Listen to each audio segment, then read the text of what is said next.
মুসলমানের জীবনের পদে পদে যখনই বাধা আসবে, সত্যের পথে চলতে গিয়ে যখনই বাধা আসবে, অবলীলায় সবাই সুদ ঘুষের কারবার করে লাল লাল হয়ে যাচ্ছে, লক্ষ লক্ষ কোটি কোটি টাকার মালিক হয়ে যাচ্ছে, ঘুষের কারবার করে নানা রকম অপরাধে জড়িয়ে তারা সমাজপতি হয়ে যাচ্ছে।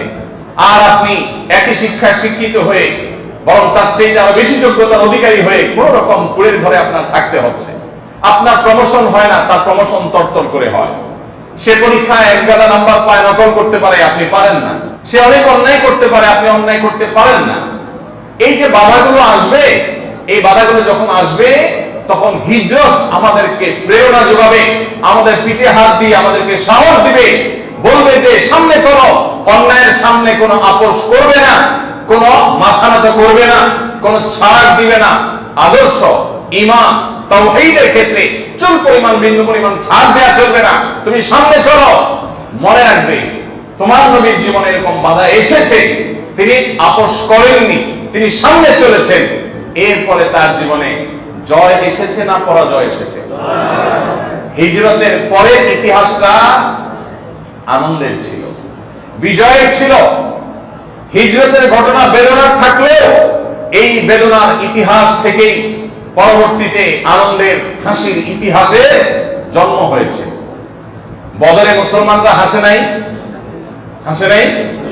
খন্দকে প্রথমে মুসলমানরা কেঁদেছেন, কষ্ট করেছেন, পরে হাসেন নাই। উহুদে মুসলমানরা কষ্ট করেছেন, ক্ষয়ক্ষতির সম্মুখীন হয়েছেন, কিন্তু চূড়ান্ত এবং শেষভাবে প্রিয় নবী সাল্লাল্লাহু আলাইহি সাল্লামকে হত্যার গুজব ছড়িয়েছিল মক্কার মুশরিকরা। তিনি সেই গুজবকে মিথ্যা প্রমাণ করে সাহাবীদের মাঝে ফিরে এসেছেন, সাহাবীদের আনন্দ ফিরে এসেছে, মক্কা বিজয় হয়েছে, গোটা বিশ্বের প্রান্তে প্রান্তরে ইসলাম পৌঁছে গিয়েছে। যে ইসলামের গলা চিপে ধরতে চেয়েছিল মক্কার মুশরিকরা, মক্কা থেকেই যেন বের না হয় সেই চেষ্টা করেছে তারা। মক্কাতেই যে ইসলামকে তারা দাফন করতে চেয়েছিল, সেই ইসলাম শুধু মক্কাতেই প্রস্ফুটিত হয় নাই। আজকে পৃথিবীর এমন কোন কাঁচা পাকা ঘর নেই, পৃথিবীর এমন কোন সিটি শহর নেই, পৃথিবীর এমন কোন জায়গা নেই যেখানে ইসলামের দাওয়াত, ইসলামের সৌরভ, ইসলামের গ্রাম সেখানে পৌঁছে নেই। যে ইসলামকে গলা চেপে হত্যা করতে চেয়েছিল মক্কার মুশরিকরা মক্কাতে, সেই ইসলাম গোটা পৃথিবীতে ছড়িয়ে পড়েছে না পড়ে নাই? যে হিজরত আমাদেরকে শিক্ষা দিয়েছে যে তোমার জীবনে বাধা আসবে, তুমি প্রস্তুত থাকো, কিন্তু খবরদার বাধায় তুমি ভেঙে গেলে চলবে না। মুসলমান ভেঙে পড়বে না, মুসলমানকে শক্ত থাকতে হবে। তোমার আদর্শের ক্ষেত্রে কোনো ছাড় দিবে না। অনেক ভাই ব্রাদার আছেন আমাদের, বলে ভাই ধর্মকর্ম করার আগে এত বিপদ দেখি নেই, এখন যখন ধর্মকর্ম শুরু করছি, নামাজ কালাম শুরু করছি, এখন দেখি একটার পর একটা বিপদ, ব্যবসা বাণিজ্যের অবস্থা খারাপ, বন্ধু বান্ধব সব পর হয়ে যাচ্ছে, যেখানে যাই শুধু বাধা। আমি বলি যে এটাই হলো আল্লাহ রাব্বুল আলামিনের কাছে আসার লক্ষণ। আল্লাহর কাছে যখন মানুষ আসে তখন আল্লাহ তাআলা তার পরীক্ষা করেন। আর যেগুলো আগে থেকে দূরে, out of syllabus, out of class, তার কোনো পরীক্ষা নেই।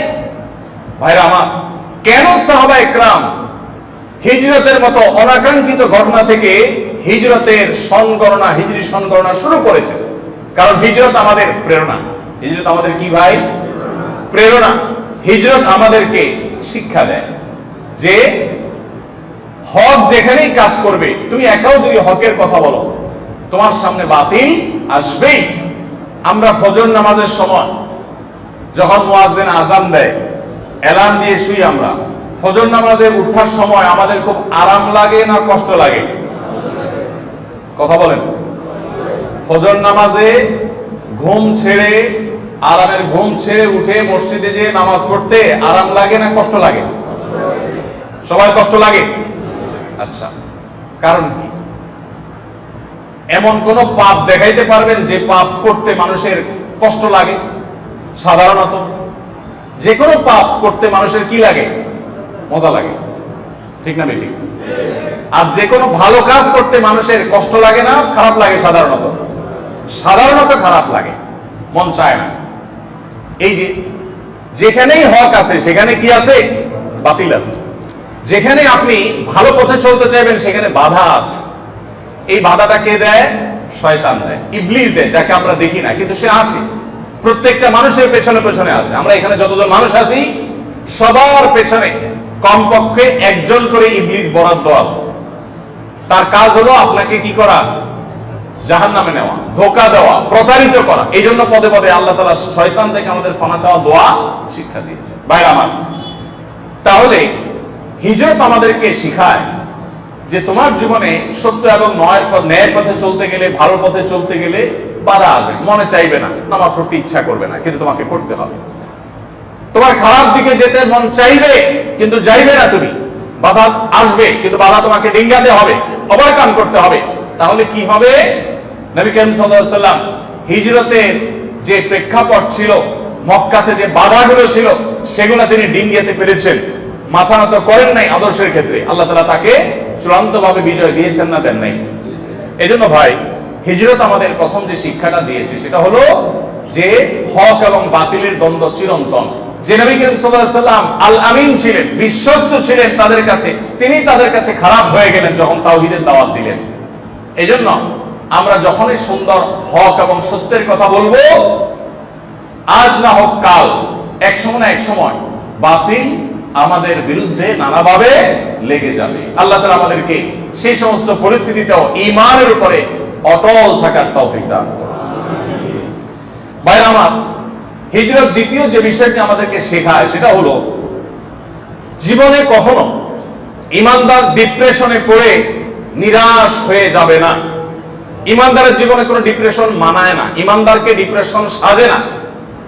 কিভাবে সাজবে বলেন তো? আল্লাহ বলেছেন, যালিকা বিআন্নাল্লাহা মাওলাল লাযিনা আমানু ওয়া আন্নাল কাফিরিনা লা মাওলা লাহুম।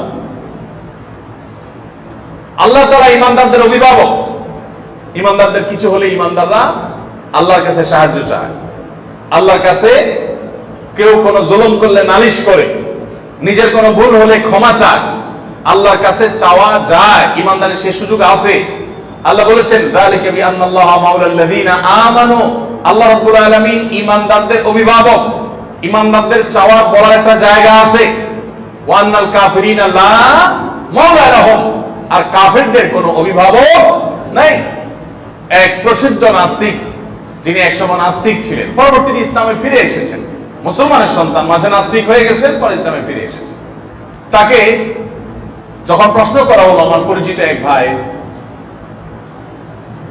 খুব কাছের একজন, তাকে যখন প্রশ্ন করলেন যে ভাই আপনি নাস্তিক ছিলেন, বুঝে শুনেই তো নাস্তিক হয়েছেন, আবার মুসলমান হয়েছেন, কারণ কি? তখন তিনি বললেন যে ভাই, আমি যখন নাস্তিক হয়েছি তখন আমার প্রথম মনে হয়েছে আমি সকল গণ্ডির ঊর্ধ্বে উঠে গেছি, আমি স্বাধীন হয়ে গেছি, কি আল্লাহর হুকুম মানতে হবে, আল্লাহর কথা বাইরে চলা যাবে না, বাইন্ডিংস এর মধ্যে ছিলাম। নাস্তিক হওয়ার পর মনে হলো যে আমি রিল্যাক্স, সব মন মতো করতে পারতেছি। কিন্তু কিছুদিন যেতে না যেতে আমার কাছে মনে হলো যে আমি যেন কোন প্রকার দিশা, কোন প্রকার গাইড, এগুলো হারা, নির্হারা একটা পাখির মতো, মানুষের মতো হয়ে গেছে, যে আমার যেন কোনো যাওয়ার জায়গা নাই। কারণ আমার মনে হতো যে আমি একান্তে একটু কারোর সাথে কথা বলি, আমার মনের দুঃখগুলো কাউকে একটু খুলে বলি, আমার অনেক কথা আছে যেগুলো আমি কাউকে বলতে চাই, কোনো মানুষকে না, মানুষের বাইরে কাউকে একটু জানাতে চাই। কিন্তু আমি নাস্তিক্যবাদের পথে যাওয়ার পর সেটা আর খুঁজে পেলাম না। আমার কাছে মনে হলো যে কিছু একটার অভাব আমার জীবনে আছে, মুসলমানদের যেটা নাই, যে সে যখন কোনো বিপদে পড়ে ভোর রাতে উঠে তাহাজ্জুদের নামাজ পড়ে, সুন্দর করে ওযু করে তাহাজ্জুদ উত্তম রূপে পড়ে, এরপর সে দুহাত তুলে চোখের পানি ছেড়ে দিয়ে বুক ভাসিয়ে সে আল্লাহর কাছে কায় মনোবাক্যে তার অভিযোগগুলো, তার চাওয়াগুলোকে সে নিবেদন করে, এতে সে যে হালকা বোধ করে, এটা সে যে মানসিক প্রশান্তি পায়, এটা তো আমার জীবনে নাই। আমার কাছে মনে হচ্ছিল এই অভাবটা আমার জীবনে অনেক বড় অভাব, আমি সেজন্য ইসলামে ফিরে এসেছি। এই জন্য দেখবেন গোটা পৃথিবীতে যারাই নাস্তিক তাদের মধ্যে ডিপ্রেশন সবচেয়ে বেশি, এবং পৃথিবীর যে দেশগুলোতে নাস্তিকের পরিমাণ যত বেশি তাদের মধ্যে আত্মহত্যার হার তত বেশি। বিশ্ব স্বাস্থ্য সংস্থা প্রতি বছর সারা পৃথিবীতে আত্মহত্যা যে মানুষ করে এটার বিভিন্ন হার তারা বের করে। ধর্মীয় বিশ্বাসের ভিত্তিতে আত্মহত্যার যে হার আপনি যাচাই করে দেখতে পারেন, প্রায় প্রতি বছরই আত্মহত্যার হার এবং প্রবণতা সবচেয়ে বেশি থাকে হলো নাস্তিকদের মধ্যে, কারণ তাদের আসলে যাওয়ার কোনো জায়গা থাকে না। মানুষ মাত্রই জীবনে বিপদ থাকবে, পেরেশানি থাকবে, নিঃসঙ্গতা থাকবে, একাকিত্ব থাকবে, সে কারোর সাথে কথা বলতে চাইবে, কারোর সান্নিধ্য চাইবে, কারোর আশ্রয় চাইবে। এটা মানুষের স্বকীয়তার মধ্যে, স্বভাবের মধ্যে আল্লাহ দিয়ে দিয়েছেন। যখন সেটা পাবে না তখন সে ডিপ্রেসড হয়ে যাবে। ইমানদার কখনো ডিপ্রেশনে ভুগবে না। হিজরত আমাদেরকে সেই শিক্ষা দেয়। কিভাবে দেয়? নবী করিম সাল্লাল্লাহু আলাইহি সাল্লামের হিজরতের কথা একটু আগে আমি বলছিলাম। হিজরত তিনি করেছেন, এটা কোনো সুখের ঘটনা না যে মাতৃভূমি ছেড়ে তাকে চলে যেতে হয়েছে, কিন্তু তিনি চলে গিয়েছেন আল্লাহর নির্দেশে। আল্লাহ বলেছেন ঠিক আছে চলে যান, চলে গিয়েছেন। তিনি তো পাল্টা আল্লাহকে প্রশ্ন করেন নাই, আল্লাহ আমি তোমার তাওহীদের পথে দাওয়াত দিয়েছি, তাহলে আমার কেন যাইতে হবে এখান থেকে? তুমি কি পারো না ফেরেশতা পাঠায় এগুলার সবগুলো সাইজ করে ফেলতে, শিক্ষা দিয়ে দিতে? আমি তোমার পথে মানুষকে আহ্বান করেছি, তুমি আমাকে সাহায্য করা দরকার, সেটা না করে তুমি নির্দেশ করছো যাও মদিনা, পালায় যাও, আরেক দেশে চলে যাও, নিজের মাতৃভূমি ছেড়ে চলে যাও। এরকম কোন প্রশ্ন তো নবী সাল্লাল্লাহু আলাইহি ওয়াসাল্লাম আল্লাহকে নাউজুবিল্লাহ করেন নাই। তিনি আল্লাহর ফয়সালা মেনে নিয়েছেন। বাহ্যিকভাবে মনে হচ্ছে যে মুসলমান পরাজিত হয়ে গেছে। মক্কা থেকে হিজরত করে করে সাহাবীরা পালিয়ে পালিয়ে মদিনায় চলে যেতে হয়েছে, মনে হচ্ছিল যে পরাজিত হয়েছে। আসলে কি পরাজয়? এটা হলো বিজয়ের সূচনা মাত্র। হিজরতের পর থেকে মুসলমানদের আর পিছে তাকাতে হয় নাই। মদিনায় যারা এসেছেন, মদিনাবাসী তাদেরকে বুক উন্মুক্ত করে তাদেরকে আগলে রেখেছেন। তাদের জন্য তাদের সম্পদের অর্ধেক অর্ধেক দিয়ে দিয়েছেন, ঘর বাড়িতে জায়গা দিয়ে দিয়েছেন, পরিবারের সদস্য করে নিয়েছেন, আপন করে নিয়েছেন। নবী সাল্লাল্লাহু আলাইহি ওয়াসাল্লাম মদিনা রাষ্ট্র গঠন করেছেন। এরপর বদরের যুদ্ধে মুসলমানরা বিজয়ের হাসি হেসেছে। উহুদের যুদ্ধে সাময়িক গ্লানি এবং কষ্ট পেরেশানির মধ্যে পড়লেও চূড়ান্তভাবে মুসলমানরা পরাজিত হননি।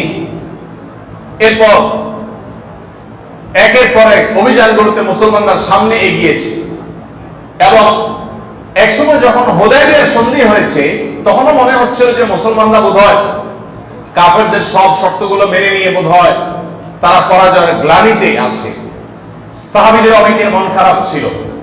অথচ সেই হুদায়বিয়ার সন্ধি থেকে আরেক বিজয়ের সোপান, আরেক বিজয়ের সিঁড়ি খুঁজে পাওয়া গেল। এর অল্প সময়ের ব্যবধানে মুসলমানরা মক্কা বিজয় করলেন। এমন ভাবে বিজয় করলেন যে মক্কা থেকে তাদেরকে তাড়িয়ে দেওয়া হলো, যে মক্কা তাদের থাকতে দেওয়া হলো না, সেই মক্কা তারা শুধু বিজয় করলেনই না, অনেকটা রক্তপাতহীন ভাবে, প্রায় রক্তপাতহীন ভাবেই মক্কা বিজয় করেছেন এবং বীরের বেশে মক্কা প্রবেশ করেছেন, নিজের মাতৃভূমিকে স্বাধীন করেছেন। তাহলে ভাই আমার, হিজরত আমাদেরকে শিক্ষা দেয় ইন্না মাআল উসরে ইউসরা, ইন্না মাআল উসরে ইউসরা। নিশ্চয়ই কষ্টের পরে কি থাকে? কষ্টের পরে না। আল্লাহ কষ্টের পরে বলেন নাই। আল্লাহ বলেন নাই ইন্না বাদাল উসরে ইউসরা, আল্লাহ বলেন নাই। আল্লাহ বলেছেন ইন্না মাআল উসরে, নিশ্চয়ই কষ্টের সাথে কি থাকে? সুখ থাকে। নিশ্চয়ই দুঃখের সাথে কি থাকে? সুখ থাকে, সাথেই আছে অ্যাটাচড। শুধুমাত্র দুঃখের সীমানাটা পার হতে না হতেই সুখের দেখা পাওয়া যাবে। এই জন্য ইমানদার যত কষ্টই থাকুক, ইমানদার অপেক্ষা করবে যে কষ্ট চিরকাল থাকবে না।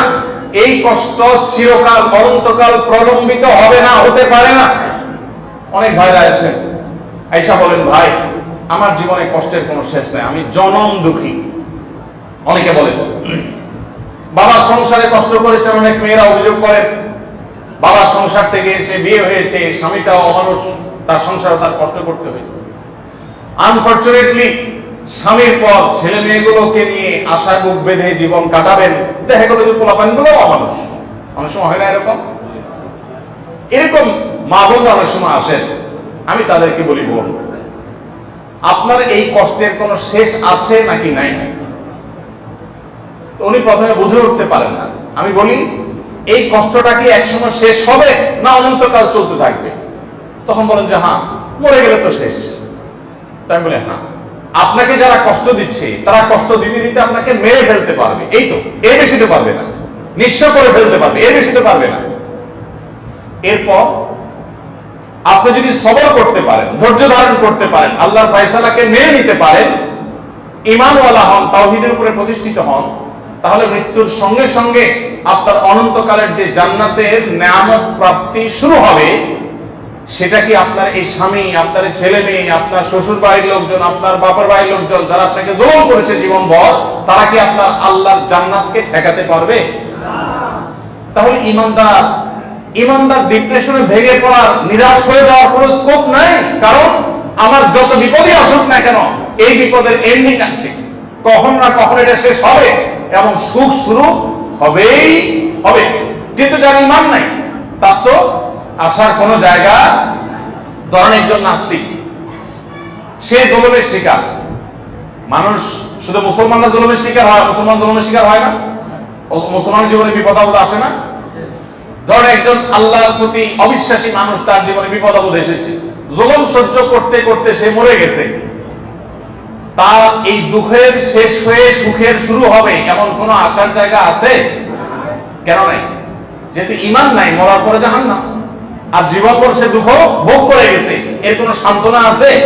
আর ঈমানদারের সান্ত্বনা আছে, আমার যত বিপদ হয় হোক, আমাকে একজনের কষ্ট দিচ্ছে, দে, কত দিবে, আল্লাহ একদিন ওর বিচার করবেই করবেন। কোন সন্দেহ আছে? কোন সন্দেহ আছে?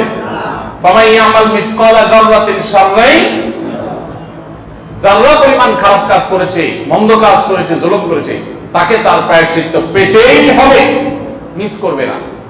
আল্লাহ রাব্বুল আলামিন আহকামুল হাকিমিন, দুনিয়ার বিচারক, ভুল করে, আল্লাহ ভুল করেন না, আল্লাহর কোনো ভুল হয় না। সো ঈমানদারের বড় একটা সান্ত্বনা হলো হিজরত। কেন সাহাবায়ে কেরাম হিজরতের ঘটনা থেকে হিজরি সনের গণনা শুরু করেছেন? কারণ হিজরত আমাদেরকে শেখায়, যখনই আমাদের বিপদ আসে, কষ্ট আসে, দুঃখ আসে, কঠিন সময় আসে, হিজরত এসে আমাদের কানে কানে বলে, মুসলমান খবরদার, তুমি ডিপ্রেসড হবে না, তুমি দুশ্চিন্তাগ্রস্ত হয়ে আশাহত হবে না, মন মারা হবে না। ওয়ালা তাহিনু ওয়ালা তাহজানু ওয়া আনতুমুল আ'লাউনা ইন কুনতুম মুমিনিন। ভাইরা আমার, তাহলে হিজরতের ঘটনা, আমাদের হিজরতের ঘটনার স্মরণ আমাদের জন্য উপকার আসে না ক্ষতি আসে? হিজরতের ঘটনা কি আমাদের উপকার করে না ক্ষতি করে? হিজরতের ঘটনা আমাদেরকে প্রেরণা যোগায়, শক্তি যোগায়, সামর্থ্য যোগায়, তাই না? হিজরতের ঘটনা আমাদেরকে দুঃসময়ে পাশে দাঁড়ায়। হিজরতের ঘটনার স্মরণ যখনই হবে, তখনই আমরা আবার ঘুরে দাঁড়াবার শক্তি, সামর্থ্য, শিক্ষা এবং স্বপ্ন দেখতে পারবো ইনশাআল্লাহ। কেন সাহাবায়ে কেরামের কাছে হিজরত এত গুরুত্বপূর্ণ? সবাই তো শুধুমাত্র আনন্দের ঘটনাকে স্মরণীয় করে রাখতে চায়।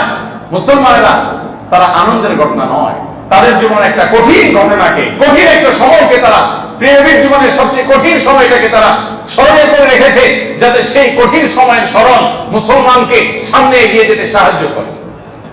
আল্লাহ আমাদের প্রত্যেকের জীবনের পদে পদে হিজরতের শিক্ষা থেকে শিক্ষা গ্রহণ করে সামনে এগিয়ে যাওয়ার তৌফিক দান করুন। ভাইরা আমার, হিজরত আমাদেরকে শিক্ষা দিয়েছে যে কিভাবে কঠিন সময় সহজ সময়ে পরিণত হয়, একটা দুঃখের সময় কিভাবে সুখের সময় পরিণত হয়। যখন মক্কা থেকে হিজরত করে সাহাবীরা মদিনায় চলে আসেন, নবী সাল্লাল্লাহু আলাইহি ওয়াসাল্লাম রাতের অন্ধকারে মদিনায় চলে আসেন, তখনও হয়তো কেউ কল্পনাও করেনি যে মাত্র ৬-৭ বছরের ব্যবধানে, সামান্য কয়েক বছরের ব্যবধানে মুসলমানরা যেখানে মক্কায় থাকতেই পারছে না জান বাঁচাইয়া, সেখানে বীরের বেশে বুক ফুলিয়ে মাথা উঁচু করে আল্লাহর বরত্ব প্রকাশ করতে করতে তারা মক্কা প্রবেশ করবে। গোটা মক্কা তাদের কর্তলগত হবে, যারা জুলুম করেছে তারা সবাই প্রতারিত হবে। অস্ত্রের জোরে নয়, কোন মানুষ হত্যা করে নয়, রক্তপাত করে নয়, একরকম নবী করিম সাল্লাল্লাহু আলাইহি ওয়াসাল্লামের যে বিশাল বড় বহর নিয়ে মদিনা থেকে মক্কার পথে রওনা দিয়েছেন, এই বহরের কাছেই মক্কার সমস্ত মানুষ নতি স্বীকার করেছে। ন্যূনতম প্রতিরোধ করার মতো মানসিক শক্তি পর্যন্ত তাদের ছিল না। এইভাবে আল্লাহ তাদেরকে দুর্বল করে দিয়েছেন।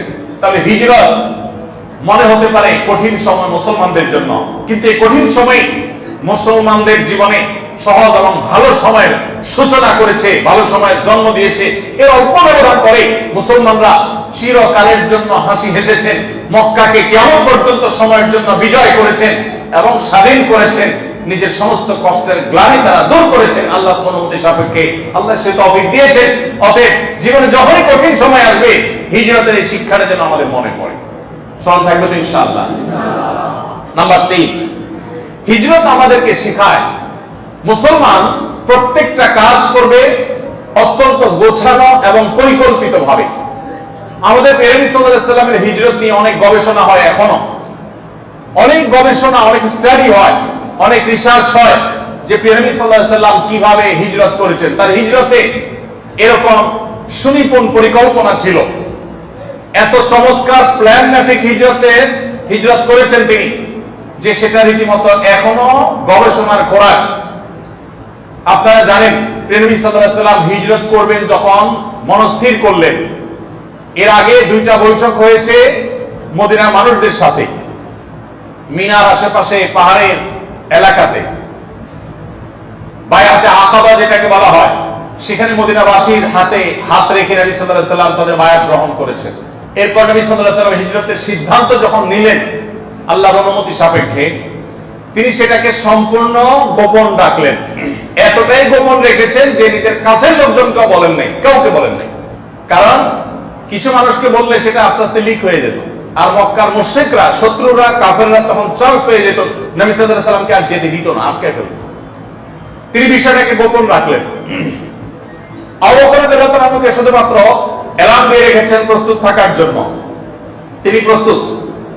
এদিকে আলী রাদিয়াল্লাহু তাআলাকে যে রাতে তিনি হিজরত করে মক্কা থেকে চলে গেছেন মদিনায়, ওই রাতে তিনি যেখানে শুয়েছেন তার শোয়ার জায়গায় আলী রাদিয়াল্লাহু তাআলাকে ডেকে এনে শুইয়ে দিয়েছেন, তাকে সেখানে শোয়ায় রেখে তারপর নবী সাল্লাল্লাহু আলাইহি সাল্লাম বের হয়েছেন। কেন করেছেন এটা? তার বিছানা খালি রেখে আসতে পারতেন, কিন্তু আরেকজনকে ডেকে এনে সেখানে কেন শোয়ালেন? যাতে করে মক্কার যে মুশরিকরা তাকে এতদিন ধরে গভীরভাবে পর্যবেক্ষণ করছে, মনিটর করছে, নজরদারিতে রাখছে, তাদের চোখে যেন ধুলি দেওয়া যায়, তারা যেন বিভ্রান্তিতে পড়ে যায়। তারা যদি তাকে মনিটর করে থাকে, তাহলে রাতের অন্ধকারে আফসা আফসা কে শুয়ে আছে এটা টের না পাওয়া গেল, বিছানায় কেউ একজন আছে এটা তারা আঁচ করবে বা জানবে উকি মেরে কোনোভাবে, যাতে তারা বুঝতে না পারে যে নবী সাল্লাল্লাহু আলাইহি সাল্লাম বের হয়ে গেছেন ঘর থেকে। এই জন্য তিনি আলীকে সেখানে শোয়া গেলেন, পরিকল্পনা দেখেন।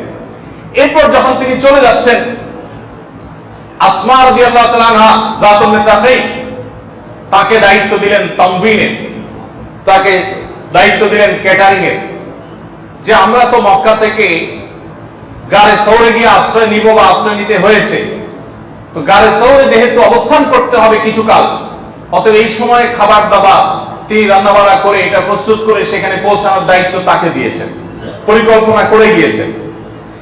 এরপরে আবু বকর রাদিয়াল্লাহু তাআলার ছেলে আব্দুল্লাহ ইবনে আবি বকর, আয়েশা রাদিয়াল্লাহু তাআলার ভাই আব্দুল্লাহ ইবনে আবু বকর রাদিয়াল্লাহু তাআলাকে দায়িত্ব দিয়েছেন যে তোমার কাজ হলো, আমরা যখন মক্কা ছেড়ে ডাইরেক্ট মদিনায় না গিয়ে গারে সৌরে আশ্রয় নিব, তখন তুমি মক্কার লোকজন, শত্রুপক্ষ, কাফেররা কি কি আলাপ আলোচনা করে, প্ল্যান পরিকল্পনা করে, এগুলো আমার কাছে পৌঁছে দিবা, তাহলে আমরা প্ল্যান করতে সুবিধা হবে। আর তারও আগের প্ল্যান দেখে তিনি হিজরতের জন্য রাতের অন্ধকারে মক্কা থেকে ডাইরেক্ট মদিনার দিকে চলে যেতে পারতেন, কিন্তু যান নাই। মক্কা থেকে বের হয়ে যারা গারে সৌরে গিয়েছেন, হজমরা গেছেন, তারা অনেকে গেছেন, তারা জানেন মক্কা হারাম থেকে একদম কাছে, বেশি দূরে না গারে সৌর। তো নবী সাল্লাল্লাহু আলাইহি সাল্লাম হারাম থেকে বের হয়ে, নিজের এলাকা থেকে বের হয়ে সামান্য কিছু দূর গিয়েই একটা গুহায় গিয়ে, পাহাড়ের চূড়ার একটা গুহায় গিয়ে আশ্রয় নিয়েছেন। সোজা যান নাই। কেন সোজা যান নাই? কারণ সোজা যেতে গেলেই মক্কার মুশরিকরা পিছনে ধাওয়া করে ধরে ফেলবে। এই জন্য তাদেরকে চোখে ধুলি দেওয়ার জন্য কিছু দূর গিয়ে গর্তে আশ্রয় নিয়েছেন। এবার তারা বিভ্রান্ত হয়ে যাচ্ছে, খুঁজে পাচ্ছে না। কয়েকদিন চলে যাওয়ার পর কোনো হদিস না পেয়ে তারা যখন আশা ছেড়ে দিয়েছে, তখন নবী সাল্লাল্লাহু আলাইহি সাল্লাম বের হয়ে মদিনা পথে রওনা দিয়েছে। পরিকল্পনা দেখেন কাকে বলে, কত প্রকার কি কি। আব্দুল্লাহ ইবনে আবু বকরকে দায়িত্ব দিলেন, এদিকে তুমি মক্কার মানুষরা কি কানাঘুষা করে, আলাপ আলোচনা করে আমাদের কাছে সংবাদ পৌঁছাবা। এদিকে আমির ইবনে ফুহাইরা রাদিয়াল্লাহু তাআলা আনহু, আরেকজন সাহাবী, তাকে দায়িত্ব দিলেন আব্দুল্লাহ ইবনে আবু বকর যেহেতু আবু বকরের ছেলে, আর আবু বকর যেহেতু নবী সাল্লাল্লাহু আলাইহি সাল্লামের সাথে আছে, অতএব এই লোকটা যখন মক্কা থেকে গারে সৌরের দিকে যাবে, তখন যে তার পদচিহ্ন, তিনি যে হেঁটে হেঁটে যাবেন, তার পায়ের ছাপ পড়বে না, এই ছাপগুলো দেখে তো মক্কার মুশরিকরা ওই ছাপ অনুসরণ করে করে আমাদের ধরে ফেলবে। এই জন্য সে পায়ের ছাপটা মুছে দেওয়ার জন্য আমর ইবনে ফুহাইরাকে নিযুক্ত করেছেন যে তুমি তোমার ছাগলের পাল, এক পাল ছাগল নিয়ে আব্দুল্লাহ যখন হেঁটে যাবে, তখন তার পেছন দিয়ে ছাগলের পাল ছেড়ে দিবে, যে ছাগলের পাল হেঁটে ওনার পায়ের চিহ্ন মুছে দিবে। কোন দিকে গেছে এটা তারা হদিস পাবে না। এরপর আব্দুল্লাহ ইবনে উরাইকিত আরেকজনকে দায়িত্ব দিয়েছেন যিনি মদিনার পথ খুব ভালো করে চিনেন। মক্কার মুশরিকদের তারা যেন বিভ্রান্তিতে পড়ে যায়, তারা যেন বুঝে উঠতে না পারে কোন কোন পথে যাওয়া যেতে পারে, প্রসিদ্ধ পথ এর বাইরে কোন কোন পথ আছে, এগুলো দেখভাল করার জন্য, এগুলোতে রাহবরি এবং পথ নির্দেশ করবার জন্য আব্দুল ইবনে উরাইকাকে রেখেছেন। তাহলে দেখেন এত সুনিপুণ পরিকল্পনা করে হিজরত করেছেন যে মক্কার মুশরিকদের যত প্ল্যান প্রোগ্রাম, তাদের যত প্রস্তুতি সব ভেসে গেল, কোনটা কাজে আসলো না। নবী সাল্লাল্লাহু আলাইহি ওয়াসাল্লাম নিরাপদে হিজরত করে মদিনায় ঠিকই পৌঁছে গেলেন। এই হিজরত আমাদেরকে শিক্ষা দেয় জীবনের প্রত্যেকটা পদে পদে এভাবে সুন্দর সুনিপুণ পরিকল্পনা করে এগিয়ে যেতে হবে। আপনি মুসলমান, ব্যবসা বাণিজ্য করতে নামছেন, 2 দিন উল্টাপাল্টা ব্যবসা বাণিজ্য করে বাকি ঝুঁকি দিয়ে ব্যবসা বাণিজ্য শেখা ছাড়া ব্যবসা করতে গিয়ে ধরা খেয়ে এরপর বলতেছেন আমি আল্লাহর নাম নিয়ে ব্যবসা শুরু করছি, 2 নম্বরে করি নাই, তারপরও আল্লাহ আমারে বরকত দেয় না, আমার ব্যবসা শেষ হয়ে গেছে। আপনি সুন্দর করে পরিকল্পনা করেন নাই, দোষ দিচ্ছেন কার? আল্লাহ। আছে না নাই আমাদের জীবনে এরকম? ভাইরা আমার, হিজরত আমাদেরকে শেখায় মুসলমান তার জীবনের প্রত্যেকটা কাজকে তার আল্লাহর দেওয়া বিবেক বুদ্ধি খরচ করে সর্বোচ্চ সুন্দরভাবে পরিকল্পনা করে খুবই সুন্দরভাবে সাজিয়ে গুছিয়ে তারপর কাজ করবে। এই শিক্ষা ইসলাম দিয়েছে। এবং প্রত্যেকটা মানুষের মধ্যে প্রোডাক্টিভিটি আছে, অ্যাডভান্টেজ আছে, সৃষ্টিশীলতা আছে, বিশেষ যোগ্যতা আছে, কাজে লাগাতে হবে। অনেকে কাজে লাগাতে না পারে শুধু দোষারোপ করেন। দোষারোপ নয়, প্রত্যেকের প্রয়োজন অনুযায়ী তাকে কাজে। নবী সাল্লাল্লাহু আলাইহি ওয়াসাল্লাম এখানে কতগুলো মানুষকে কাজে লাগিয়েছেন, কাকে দিয়ে কোন কাজ হবে তাকে সেই কাজের জন্য সেট করেছেন। তাহলে তিনি আমাদেরকে পরিকল্পনার শিক্ষা দিয়েছেন হিজরতের মাধ্যমে। নাম্বার 4, হিজরতের মাধ্যমে নবী সাল্লাল্লাহু আলাইহি ওয়াসাল্লাম শিক্ষা দিয়েছেন শুধু পরিকল্পনা করে আমি সবকিছু করে ফেলবো, মুসলমানের এই বিশ্বাস থাকবে না। মুসলমান পরিকল্পনা ঠিকই করবে, কিন্তু বিশ্বাস থাকবে যে হবে সেটা যেটা আল্লাহ ফয়সালা করেছেন। এজন্য নিজের পরিকল্পনা শতভাগ পারফেক্ট হওয়া সত্ত্বেও মুসলমান দিন শেষে পরিকল্পনা শেষে বলবে ওয়া উফাউযিদু আমরি ইলাল্লাহ ইন্নাল্লাহা বাসীরুম বিল ইবাদ। আমি আমার চেষ্টা অনুযায়ী প্ল্যান প্রোগ্রাম করেছি আর পুরো বিষয়টাকে আমার রবের কাছে ন্যস্ত করে দিয়েছি। আল্লাহ দেখছেন সবকিছু, অতএব আল্লাহ যা করেন সেটাই হবে, আমার প্ল্যানেই যে হবে তা নয়, প্ল্যান আমার করা সর্বোচ্চ ভালোভাবে আমি করেছি। এরপর সে ভরসা করবে, তাওয়াক্কুল করবে কার উপরে? আল্লাহর উপরে। কিরকম ভরসা? যে তার জীবনে সবচেয়ে বড় বিপদ যদি আসে, পায়ের নিচ থেকে মাটি সরতে সরতে সরতে সরতে যদি একেবারে শূন্য হয়ে যায়, তার যদি পিঠ দেয়ালে ঠেকেও যায়, তারপর সে বলবে লা তাহজান ইন্নাল্লাহা মা'ানা। নবী সাল্লাল্লাহু আলাইহি ওয়াসাল্লাম হিজরতের সময় বলেন নাই? কাকে বলেছেন? তার সফর সঙ্গী আবু বকর সিদ্দিক রাদিয়াল্লাহু তাআলা আনহু যখন বলছিলেন হে আল্লাহর রাসূল, আমরা যে গর্তে আছি, মক্কার মুশরিকরা সেই গর্তের চারপাশে ঘিরে ফেলেছে, উপর থেকে দেখা যাচ্ছে গর্ত থেকে যে ওরা উপরে দাঁড়িয়ে আছে, ওরা চতুর্দিকে খুঁজতেছে, শুধু নিচে তাকালেই আমাদেরকে দেখে ফেলবে। কঠিন সময়, ভয়াবহ অবস্থা। এখন তো তারা দেখে ফেলবে শুধু নিচে তাকালেই হয়। এত দুশ্চিন্তায় যখন আবু বকর রাদিয়াল্লাহু আনহু, তখন নবী করিম সাল্লাল্লাহু আলাইহি ওয়াসাল্লাম তাকে কি বলেছেন? আবু বকর, আপনার কি ধারণা ওই 2 ব্যক্তি সম্পর্কে যাদের সঙ্গে তৃতীয় সত্তা হলেন আল্লাহ, তাদের সম্পর্কে আপনার কি মনে হয় যে আল্লাহ তাদেরকে শেষ করে, আল্লাহ যাদের সাথে আছেন তাদের ক্ষতি হয়ে যাবে, এটা আপনি চিন্তা করেন কিভাবে? লা তাহজান, তিনি বলেছেন লা তাহজান ইন্নাল্লাহা, আপনি কোনো টেনশন করবেন না, আল্লাহ আমাদের সাথে আছেন, আল্লাহ আমাকে নির্দেশ করেছেন, সো কোনো অসুবিধা হবে না। ঠিকই মক্কার মুশরিকরা সবই দেখেছে, গুহার দিকে তারা তাকায় নাই, আল্লাহ তাদেরকে তাকাতে দেন নাই। তাহলে বোঝা গেল ইমানদারের জীবনের সবচেয়ে কঠিন সময় বা সবচেয়ে ভালো পরিকল্পনা করার পর তাকে তাওয়াক্কুল করতে হবে। কি করতে হবে ভাই? কারণ আল্লাহ কোরআনে বলেছেন ইন্নাল্লাহা ইউহিব্বুল মুতাওয়াক্কিলিন, আল্লাহ তাআলা কাকে ভালোবাসেন? তাওয়াক্কুলকারীদেরকে ভালোবাসেন। ভাইরা আমার, তাহলে আমরা হিজরত থেকে চতুর্থ শিক্ষা পেলাম তাওয়াক্কুলের শিক্ষা, আল্লাহর উপর ভরসার শিক্ষা, নির্ভরতার শিক্ষা। তাহলে হিজরতের ঘটনা আমাদের জীবনের পদে পদে দরকার, তার শিক্ষাগুলো আমাদের জীবনে দরকার আছে না নাই? এই জন্য হিজরি সনকে হিজরতের সাথে সম্পৃক্ত করা হয়েছে। শুধু আনন্দের ঘটনা শুনে আমরা গর্বিত হতাম, আমরা উৎসব করতাম, ফুর্তি করতাম, আমরা বড়বাজি করতাম, তাতে লাভ হতো কি? আমাদের জীবনের কঠিন সময় থেকে শিক্ষা নেওয়ার জন্য হিজরত থেকে হিজরি সন শুরু হয়েছে। সর্বশেষ এবং 5 নম্বর শিক্ষা হলো আত্মত্যাগ। হিজরত আমাদের কি শিক্ষা দিয়েছে ভাই? আত্মত্যাগ শিক্ষা দিয়েছে। কিভাবে স্যাক্রিফাইস করতে হয়। আপনি হিজরতের আদ্যপান্ত যদি অ্যানালাইসিস করেন, স্টাডি করেন, আপনি দেখবেন ত্যাগ ছাড়া কিছু নেই। প্রিয় নবী সাল্লাল্লাহু আলাইহি সাল্লাম ত্যাগ করছেন, আবু বকর রাদিয়াল্লাহু আনহু ত্যাগ করেছেন, সাহাবায়ে কেরাম যারা হিজরত করেছেন একজন একজন করে সবাই কি করেছেন? ত্যাগ করেছেন। অতএব কোন মুসলমান আল্লাহর প্রিয় পাত্র হতে হলে, জান্নাতি হতে হলে তার ত্যাগ ছাড়া আল্লাহর প্রিয় পাত্র হওয়ার, জান্নাতি হওয়ার কোনো সুযোগ। এখন আপনি প্রশ্ন করতে পারেন, ভাই নবী করিম সাল্লাল্লাহু আলাইহি সাল্লাম নিজের মাতৃভূমি ত্যাগ করে মদিনায় এসেছেন, সাহাবায়ে কেরাম যারা হিজরত করেছেন সবাই মাতৃভূমি ত্যাগ করে মদিনায় এসেছেন, তাদের জীবনের ত্যাগ করেছেন, বাট আমরা কিভাবে ত্যাগ করব? এই প্রশ্নের উত্তর নবী সাল্লাল্লাহু আলাইহি সাল্লামের ভাষায় আমি দিতে চাই। বুখারী মুসলিম এক জায়গায় বর্ণনা করেছে, নবী করিম সাল্লাল্লাহু আলাইহি সাল্লাম বলেছেন, ওয়াল মুহাজিরু মান হাজারা মা নাহাল্লাহু আনহু। আল্লাহর কাছে মুহাজির ওই ব্যক্তি, শুধুমাত্র মাতৃভূমি ত্যাগ করলেই মানুষ হিজরতকারী হয় না, তারা তো হিজরতকারী আছেনই, এর পাশাপাশি আল্লাহ যা নিষেধ করেছেন সেই নিষিদ্ধ বস্তুকে যে ব্যক্তি ত্যাগ করে আল্লাহর খাতিরে, মাতৃভূমি ত্যাগ করতে যেরকম মানুষের কষ্ট লাগে, দুঃখ লাগে, মন চায় না, তারপরে তাকে ত্যাগ করতে হয়, ঠিক একইভাবে কোন হারাম, কোন অন্যায়, কোন অপরাধ, কোন খারাপ কাজ এটা ত্যাগ করতে মানুষ চায় না, কিন্তু আল্লাহর জন্য যদি সে ত্যাগ করে, সে যদি স্যাক্রিফাইস করে, সে যদি ছেড়ে দেয়, এই ব্যক্তি আল্লাহর খাতায় মুহাজির হবে ইনশাআল্লাহ। তাহলে আমাদের মুহাজির হওয়ার সুযোগ হারাম কাজ বর্জন করার মধ্য দিয়ে। আপনি সুদ ঘুষের কারবার করতে পারেন, সবাই করে লাল হচ্ছে, বা আপনি করছেন না, ত্যাগ করছেন, এই যে স্যাক্রিফাইস করছেন, এটাই হলো আপনার হিজরত।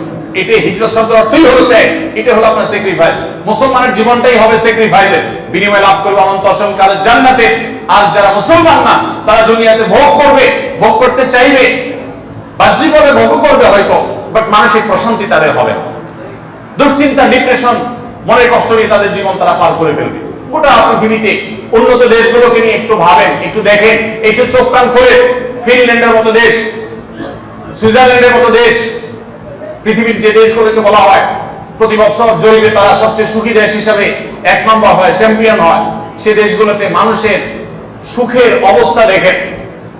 সুখী দেশ বলা হয় বিভিন্ন ক্রাইটেরিয়া, তাদের পরিবেশ, অপরাধ প্রবণতা কম থাকা, তাদের শিক্ষা দীক্ষার ব্যবস্থা, তাদের ওখানকার এনভায়রনমেন্ট, প্রকৃতি, সবকিছু মিলিয়ে, আর্থিক অবস্থা, এগুলো মিলিয়ে তাদেরকে সুখী দেশ হিসাবে নিরূপণ করা হয়, নির্বাচন করা হয়। কিন্তু ব্যক্তিগত পর্যায়ে মানুষের মধ্যে ডিপ্রেশন, কষ্ট, মনোবেদনা এত বেশি যে আত্মহত্যা করবার জন্য রাষ্ট্র জনগণকে আইন করে অধিকার দিয়ে দিতে হয় যে কেউ মরতে চাই বা মরতে পারো, এত বেশি মানুষ নিজে নিজে মরতে চায়।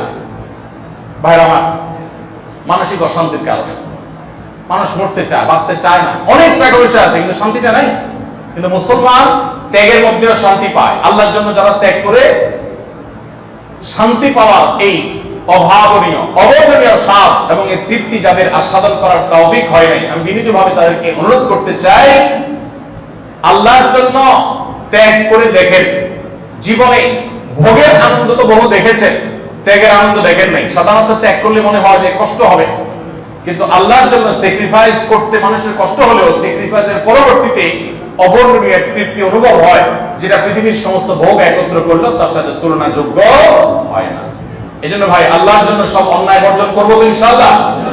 যে বন্ধু আমাকে মাদকের দিকে ডাকে, যে বন্ধু অন্য মেয়েকে টিজ করে, উত্ত্যক্ত করে, যে বন্ধু অন্য বন্ধুদের নিয়ে মাস্তানি করে, যে বন্ধু নামাজ পড়ে না, নামাজ পড়ার ব্যাপারে নিরুৎসাহিত করে, সে বন্ধু আমার বাল্য বন্ধু হতে পারে, অন্তরঙ্গ বন্ধু হতে পারে, সারা জীবনের বন্ধু হতে পারে, কিন্তু আমি তার সাথে সম্পর্ক ছিন্ন করব শুধুমাত্র কার জন্য?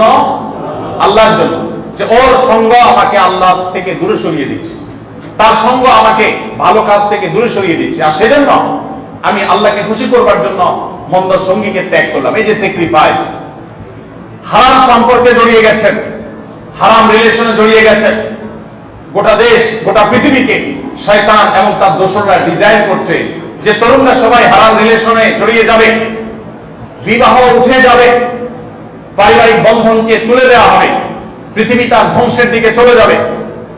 পৃথিবীর উন্নত দেশগুলো চলে যান। পরিবার কাকে বলে? আবার আস্তে আস্তে তারা ভুলতে বসেছে। পরিবার ব্যবস্থাপনা গরিবদের মধ্যে, বড়লোকদের মধ্যে পরিবার ব্যবস্থাপনা কম। বিদেশে যাওয়ার দরকার নাই, দেশে একটু চোখ খুলে তাকালে দেখবেন পয়সা কড়ি যত বেশি, সহায় সম্পদ যত বেশি, প্রভাব প্রতিপত্তি যত বেশি, পাওয়ার যত বেশি, সমাজপতি যত বেশি, দেখবেন দাম্পত্য কলহ তত বেশি, বিয়ে তত বেশি ভাঙে। আর যত গরিব দেখবেন যে বিবাহ তুলনামূলকভাবে তত মজবুত থাকে। মিলায় দেখবেন ভাইরা আমার। তো শয়তান এবং তার দোসররা গোটা পৃথিবীকে ডিজাইন করছে যে মানুষকে যেভাবেই হোক যৌন অপরাধে জড়িয়ে ফেলতে হবে, বিবাহের বাঁধ তুলে দিতে হবে। আপনি হারাম সম্পর্কে জড়িয়ে গেছেন, শয়তানের প্ররোচনা পরিচিত হয়ে এখন আপনার বোধোদয় হয়েছে যে আপনি হারামের পথে গিয়েছেন, আপনি ভালো কাজ করেন নাই। আপনি আল্লাহর জন্য স্যাক্রিফাইস করলেন, কাজ করে ফেললেন, দূরে সরে আসলেন।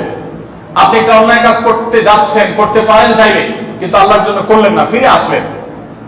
ভাই আমার, এই কাজগুলো যদি করা যায় তাহলে সেক্ষেত্রে নবী করিম সাল্লাল্লাহু আলাইহি ওয়াসাল্লামের ভাষা অনুযায়ী হিজরত করে মানুষ যে মর্যাদা পায়, আল্লাহ রাব্বুল আলামিন আমরা এরকম আল্লাহর জন্য হারাম কাজগুলো যেগুলো করতে আমাদের অনেক লোভ হয় সেগুলো যদি ত্যাগ করতে পারি, আল্লাহ রাব্বুল আলামিন আমাদেরকে মুহাজিরের মর্যাদা দান করবেন ইনশাআল্লাহ। সবাইকে মুহাজিরের মর্যাদা চাইতো ইনশাআল্লাহ। আল্লাহ তাআলা আমাদের সবাইকে মুহাজিরদের মতো মর্যাদা অর্জন করেন।